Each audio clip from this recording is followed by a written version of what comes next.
Бүгін мемлекет басшысы Назарбаев орталығының жанынан құрылған Қазақстан Республикасы тұңғыш президенті елбасының кітапханасында болды. Онда Нұрсұлтан Назарбаевтың еңбектері, оған әлемдік саясаткерлер сыйға тартқан туынды жәдігерлер мен жеке коллекциясынан алынған дүниелері бар. Қазіргі таңда кітапхана қорына 20 мыңға жуық еңбек жинақталды. Су жаңа кітапханадан алғашқы оқырман билетін алып қайтқан әріптесім Мұхтар Ыбырайым толықтырады. Президент еңбектері, әлемдік саяси қайраткерлер сыйға тартқан туындылары мен сыйлықтар, мұның барлығы елбасы кітапханасының төрінен орын тапты.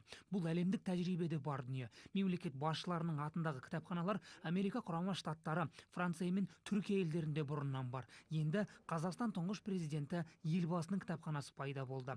Ғимараты да алыстан көзді арбайды. Әйгілі сәулетші Норман Фостердің жобасы бойынша салынып, Айбынды Астананың айшықты ғимаратына айналды.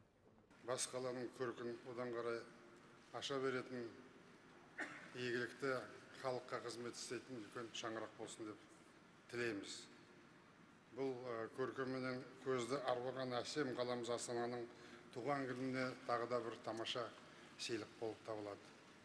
Мынау түңілікті түріп тастаған қазақтың киіз үйі сияқты, өзіңіз көріп отырсыздар. Мына ауқымды әйнектен қысында да жазында келетін жылу мына ғимараттың ішіндегі энергияны үнемдеуге үлкен ықпалын тигізеді. Кітапханада соңғы үлгідегі технологиялардың барлығы бар. Тіпті оқырмандардың кез келген сауалына жауап беретін роботтарды да кездестіруге болады.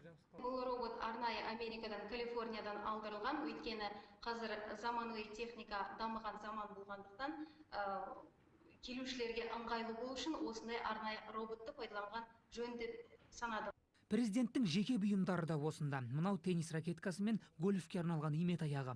Елбасы өз қолымен жазған әнұранның мәтіні де экспонаттардың арасында. Бұдан бөлек мыңдаған тарихи құжаттар жинақталды. 110 мың құжат сақталып отыр. Мұның барлығы елбасымыздың сонау Қарағанды облысында өзінің алғашқы еңбек жолын бастаған кездегі құрған құжаттарынан бастап, бүгінгі күнгі жаңағы елбасы ретіндегі істеп жүрген еңбек жолындағы құжаттарының бәрі осы жерде жиналған. Біздің алға қойып отырған үлкен бір мақсатымыз анау Валдай, Рим клубтары сияқты дүниеге әйгілі клубқа айналдыру осы кітапхананы.